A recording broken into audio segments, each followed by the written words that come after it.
चुनाव आते हैं, वो चले जाते हैं, वोट लिए जाते हैं, लेकिन सत्ताधारी कुर्सी पे लोग बैठ जाते हैं, लेकिन चौकीदारों का कुछ भला नहीं हो पाता। क्यों इस संगठन को इतना पीछे रखा जाए?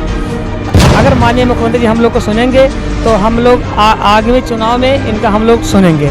अगर हम लोग का नहीं सुनेंगे तो फिर अगले चुनाव हमें इनका हम लोग विरोध करेंगे, क्योंकि 70 चौकीदार हैं, 7-8 लाख वोट हम लोग के। जब चुनाव सामने आएगा तो इन लोग समर्थन नहीं देंगे सरकार को, ये एक बड़ा दावा है चौकीदारों का। अब देखना ये निवेदन है मुख्यमंत्री जी से, अगर हम लोग चौकीदार भाइयों को उन लोग खुद सोचना चाहिए कि 2500 में गुजारा नहीं होने वाला है। आप देखिए कितना महंगाई है, साग सब्जी या पढ़ाई लिखाई या कुछ नहीं चलने वाला है।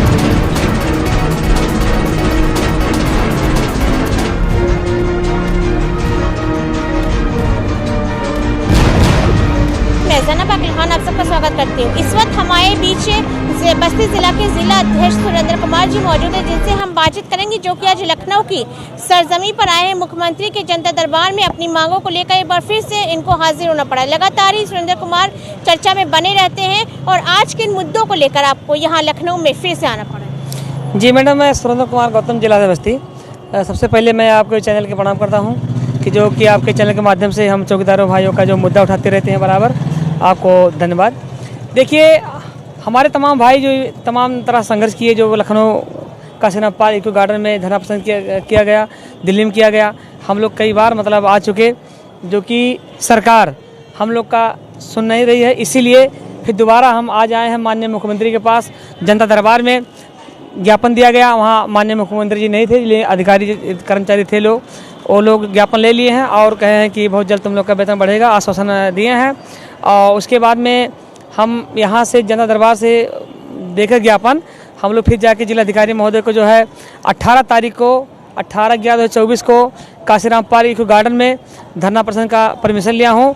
और मैं पूरे उत्तर प्रदेश चौकीदार भाइयों को प्रार्थना करता हूँ कि सभी लोग 18/11/2024 को काशीराम पार्क इको गार्डन में सभी लोग पहुँचे। अच्छा, आप लगातार ही चौकीदारों के मुद्दों को लेकर आवाज़ उठाते हैं, लगातार ही संघर्ष करते हैं, लेकिन अभी तक हम देख रहे हैं आप ही हैं और भी कई जिलों से मीटिंग की जाती है, लेकिन अभी तक इस पर कोई सुनवाई नहीं हुई है।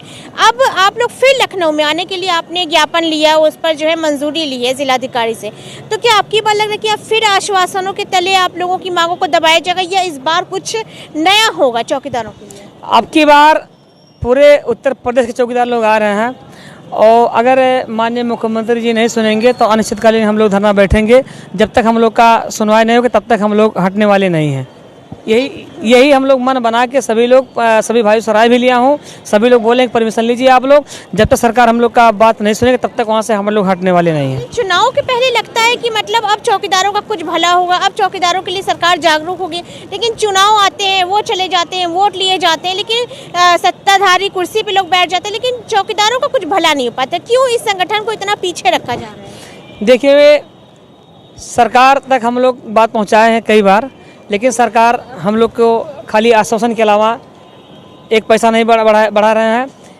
इसी को लेकर हम लोग फिर आ रहे हैं। अगर माननीय मुख्यमंत्री जी हम लोग को सुनेंगे तो हम लोग आगामी चुनाव में इनका हम लोग सुनेंगे।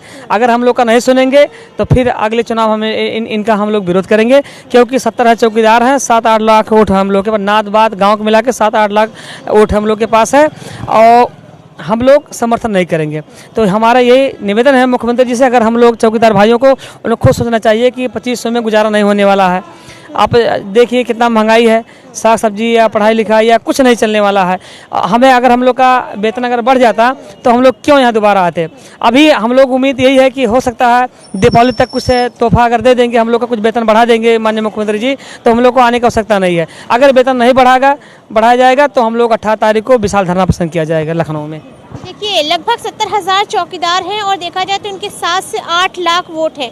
देखा जाए तो आज लमसम अगर देखा जाए तो एक दिन का खर्चा 300 से 400 आराम से आ जाता होगा। अब आप इससे एक एजम्पशन लगा सकते हैं कि महीने का 2500 जो कमाते हैं वो भला उनके घर का खर्च कैसे चलता होगा।